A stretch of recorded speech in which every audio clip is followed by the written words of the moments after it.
Now we shall begin. You should answer the questions as you listen, because you will not hear the recording a second time.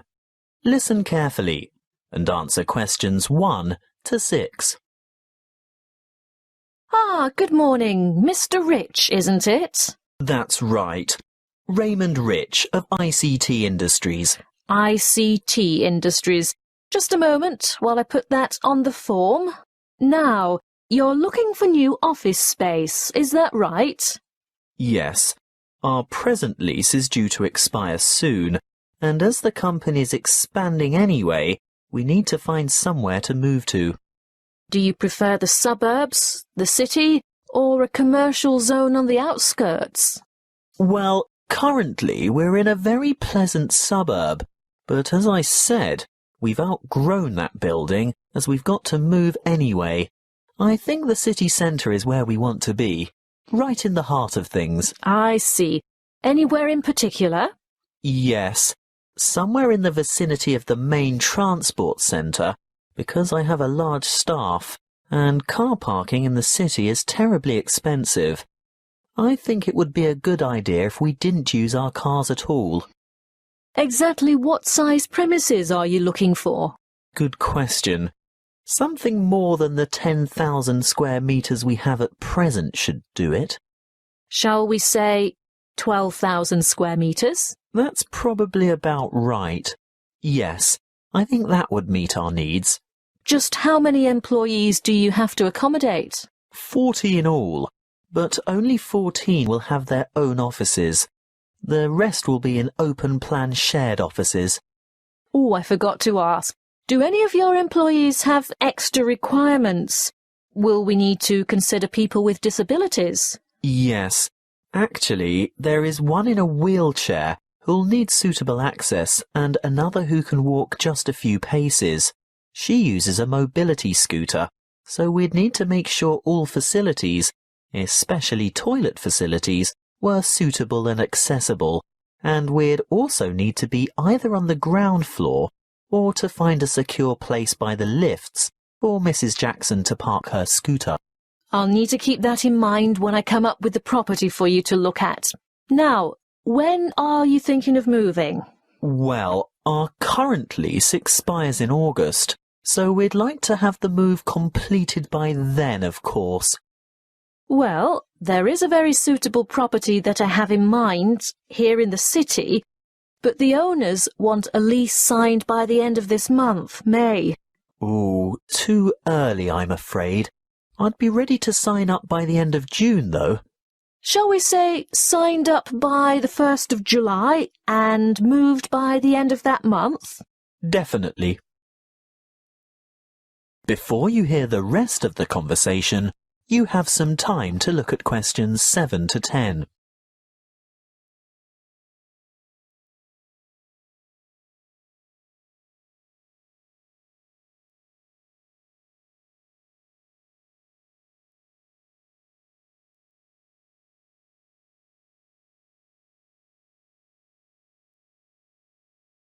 Now listen and answer questions 7 to 10.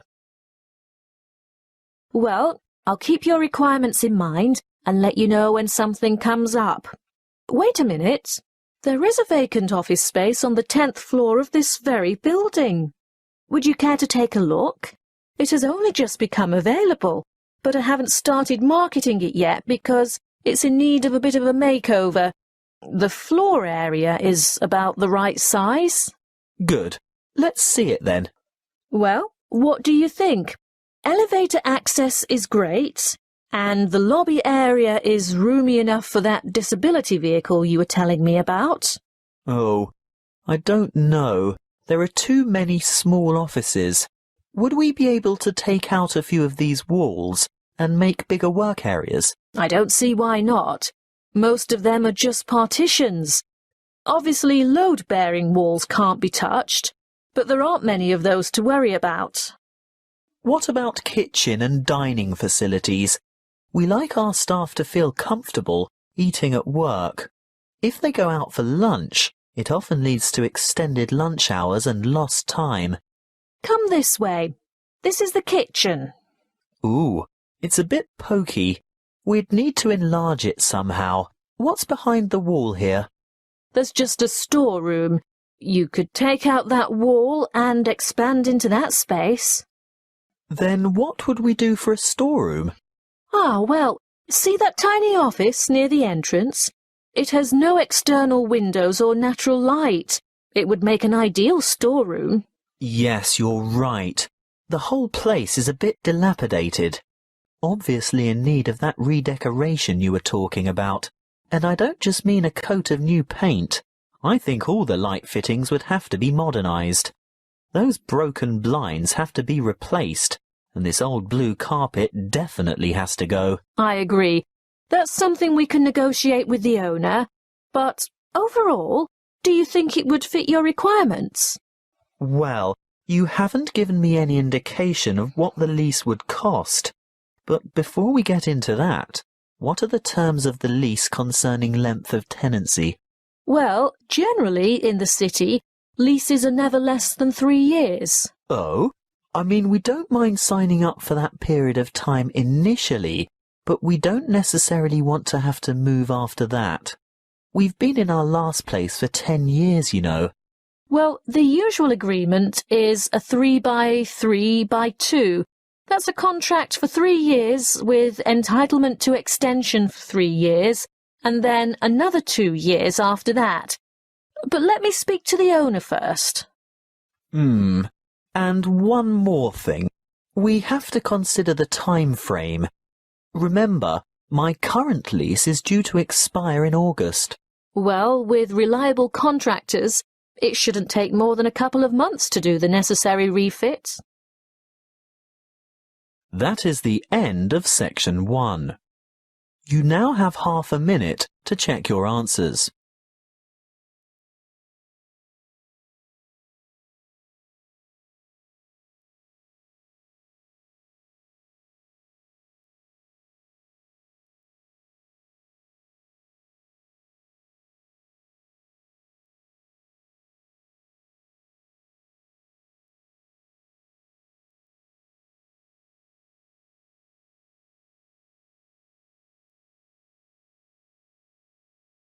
Now turn to section 2. Section 2. You will hear a student counsellor giving information and advice about further study. First, you have some time to look at questions 11 to 14.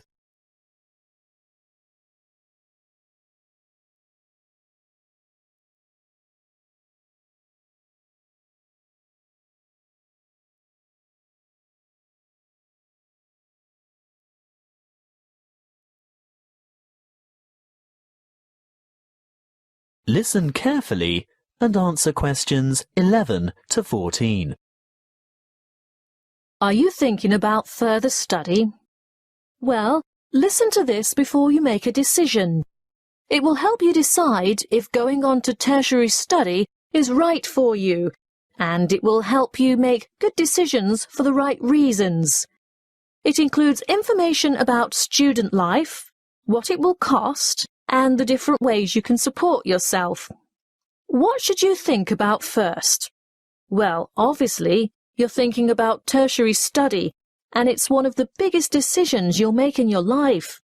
What you decide now will affect the rest of your life. It's the last year of high school for most of you, and you're busy and under pressure. Perhaps you're thinking of going abroad, getting a job, or working for just a year or two to save some money before getting back to study. Let's assume you're choosing to continue studying next year. It's important that you set yourself goals and plan how you're going to achieve them. First off, career goals.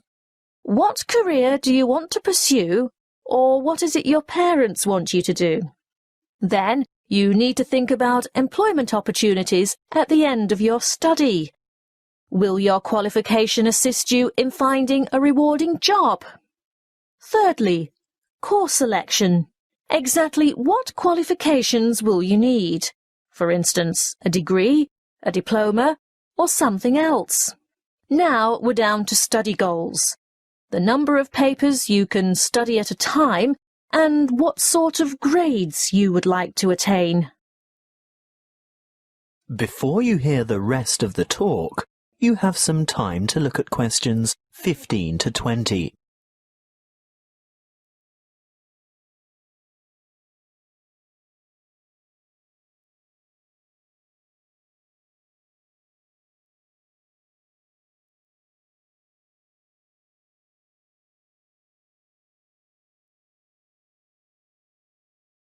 Now listen and answer questions 15 to 20. Now, how do you make all that happen? You might feel overwhelmed by all the choices, but there are people and agencies to help. Career Services is a great website with lots of useful information and a search tool for finding courses and providers throughout the country. Then there are the tertiary education institutions themselves. Universities and institutes of technology, for example, have comprehensive information on their particular websites. You can find out most anything there. Many campuses have a student support association, and they can tell you a lot about what to expect. Don't be afraid to ask them anything. I'm sure they've heard it all before. It might also be worthwhile to make inquiries with potential employers to see if they will fund or partially fund your studies. If it is a trade you want to learn, the apprenticeship scheme will help you earn while you learn. That way you'll get valuable work experience while you're studying. If you're still at school, then search out your school careers advisor, who will have a variety of information and resources at hand and be able to give you the kind of guidance you need to make a fully informed decision. And, last but not least, don't forget your parents and other family members.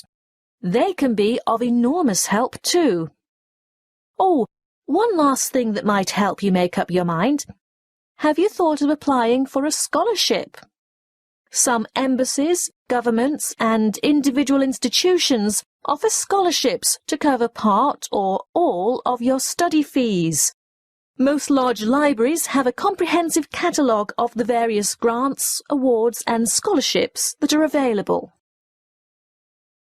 That is the end of section 2. You now have half a minute to check your answers.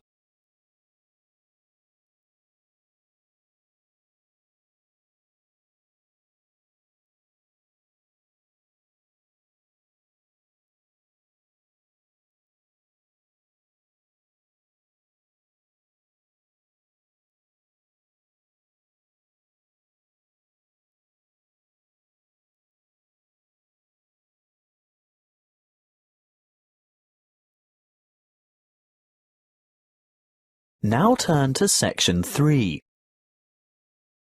Section 3. You will hear a tutor discussing with 2 students their research for a paper in cyber psychology. First, you have some time to look at questions 21 to 25.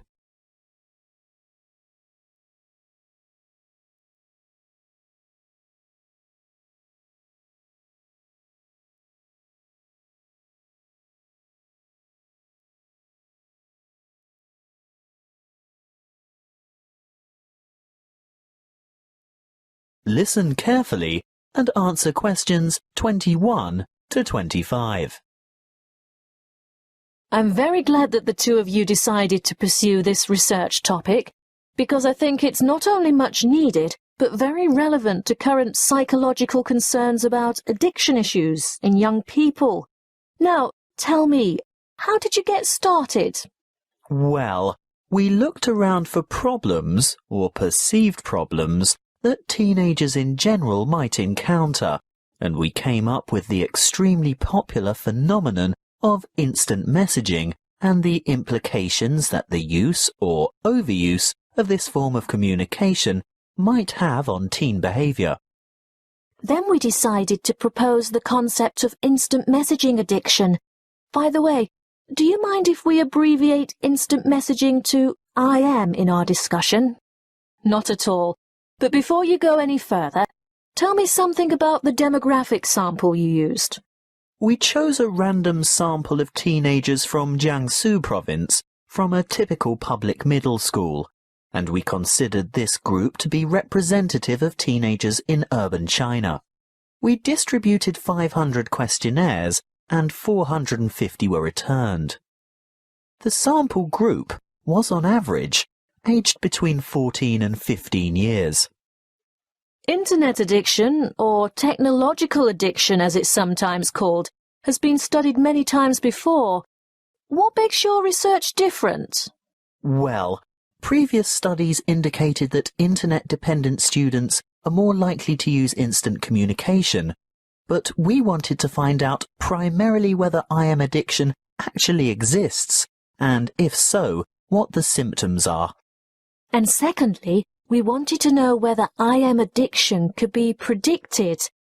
And finally, whether addiction has an impact on academic performance. Quite a large undertaking. Tell me, what IM addiction symptoms did you identify among teenagers in your sample? We found 4 major IM addiction symptoms, which are remarkably similar to the symptoms used to identify substance dependence. Although here we're looking at behavioral addiction, not chemical addiction to drugs, alcohol, or the like. Yes, loss of control was a significant factor, which indicates that the addicts had less self-discipline. They could not control the amount of time they spent on IM, and they neglected their schoolwork, as well as other responsibilities or obligations they might have. Obviously, academic performance was adversely affected. I'm sure that led to a lot of complaints from family and friends, not to mention teachers. Yes, of course. Another symptom was, as you would expect, a preoccupation with instant messaging. They would be annoyed if interrupted when chatting online, and they would feel depressed and moody when they couldn't. They would go without sleep in order to chat, and when they were offline, they would still be thinking about online chatting. As in chemical addiction, they would need to increase the dose, in this case of IM time, to get satisfaction. That sounds quite disturbing. Yes, and as you can imagine, loss of relationships due to overuse of IM was a factor too. The addicted teenagers would rather chat online than go out with friends or spend time with family, which jeopardized their social relationships and their educational opportunities. The fourth addictive factor we found was escape. These teenagers used IM as a form of escape from reality and responsibilities. Before you hear the rest of the conversation, you have some time to look at questions 26 to 30.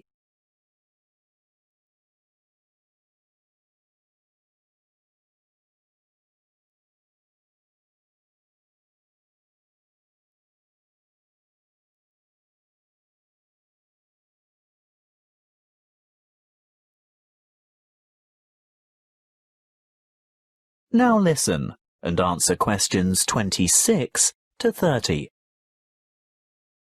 And can IM addiction be predicted? Well, we found a definite correlation between shyness and IM addiction. Not only shyness, but also a feeling of alienation was a predictor too. Alienation from family, peers, and school. So the more alienated they feel, the more they look for affection, friendship, and social support through IM. Exactly. But interestingly, what we found was that alienation was a predictor for addiction, but not necessarily related to a high level of IM use. How do you explain that? One possible explanation we considered was that those who were not alienated would communicate frequently with their friends through IM, but addicts, on the other hand, are probably looking for friendship through online chatting with strangers. Look, we're just about out of time. I'm really looking forward to reading your paper when you've finished it. But before I go, can you quickly sum up your conclusions? By looking at behavioral patterns and psychological characteristics, we were able to establish that there is a difference between high level of IM use and IM addiction as such. And that there are certain positive predictors for addiction. And our findings showed that teenagers' level of use of IM affected their academic performance. So you're saying that IM addiction detracts from the students' academic performance? That's what we set out to prove, and there's absolutely no doubt. Addicted students perform badly at school. But what we also found is that there is a correlation between the level of IM use and schoolwork. So not just the addicts suffer low scores? Precisely. Our results show that the higher the level of IM use, regardless of whether addiction is involved, the more negative impact there is on academic performance. Your research shows then that not only should teachers and parents be on the lookout for those teenagers who might be vulnerable to IM addiction, but that parents should pay close attention and provide proper guidance and monitor their teenagers' level of use of instant messaging. Yes, that's it in a nutshell. That is the end of section 3. You now have half a minute to check your answers.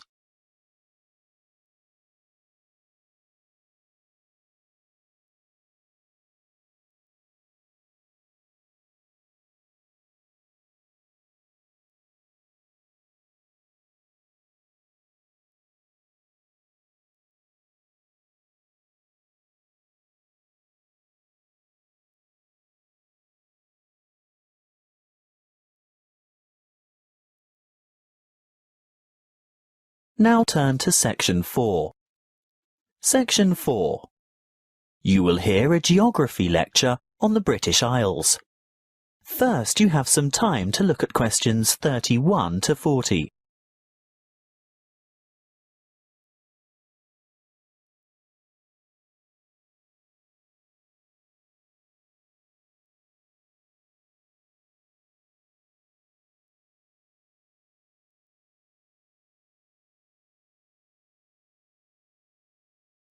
Listen carefully and answer questions 31 to 40.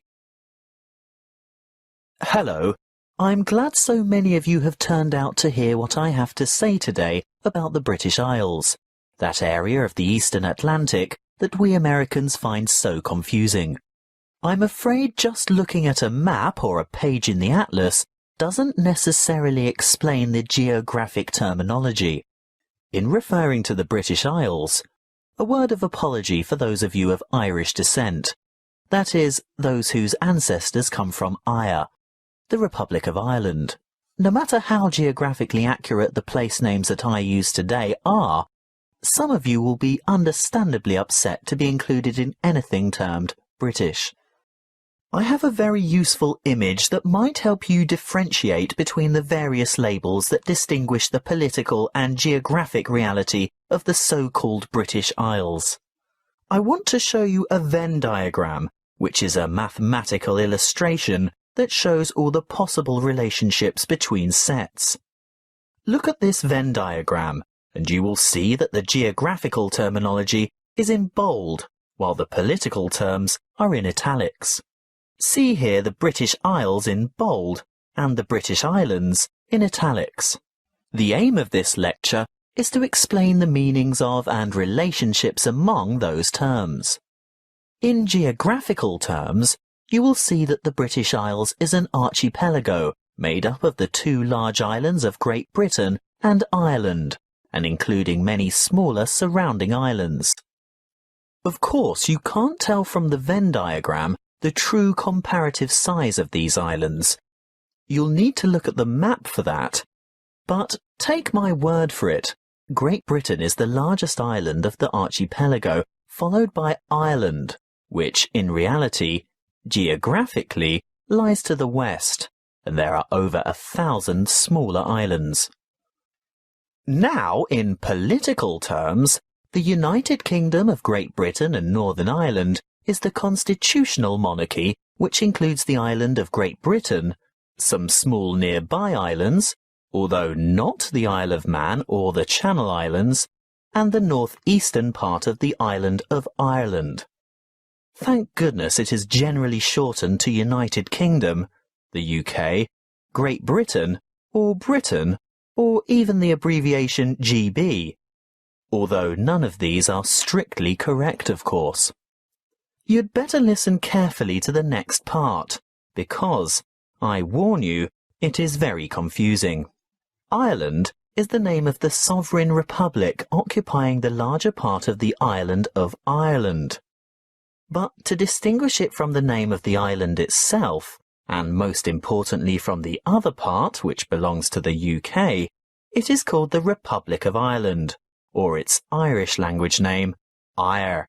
That's E-I-R-E, even though Eire directly translates as Ireland. The smaller portion of the island is called Northern Ireland.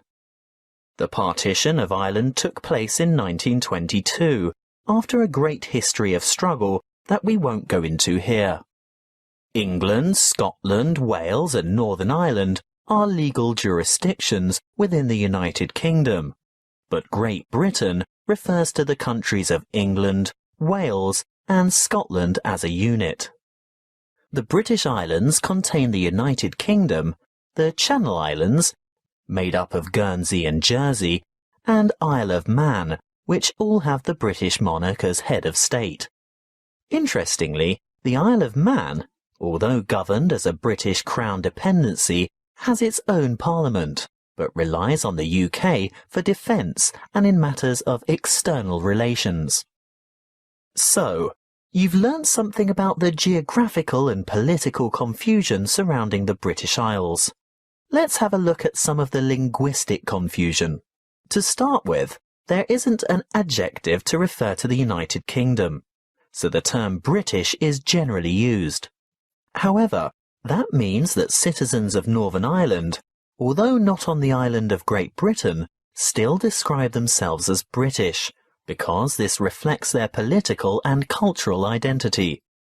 Irish, in a political sense, refers to the Republic only, so sometimes citizens of Northern Ireland would call themselves Northern Irish as a point of difference. Of course, the Northern in Northern Irish is not completely accurate either, as the most northerly peninsula on the island is in the county of Donegal, which is part of the Republic. Okay, we might get in a muddle over the term Irish, but at least Scottish, Welsh and English should be self-explanatory. Apparently not to us Americans, and Europeans are often guilty of this too. We often use the term English incorrectly to mean British. I'd have to be the first to admit to calling my Welsh colleague English, which really gets his heckles up. He is Welsh, he tells me, and he may also be British, but he is definitely not English. Just one more thing. What is the British Commonwealth? It's a voluntary association of independent states, many of which were former British colonies. In fact, what was primarily the old British Empire.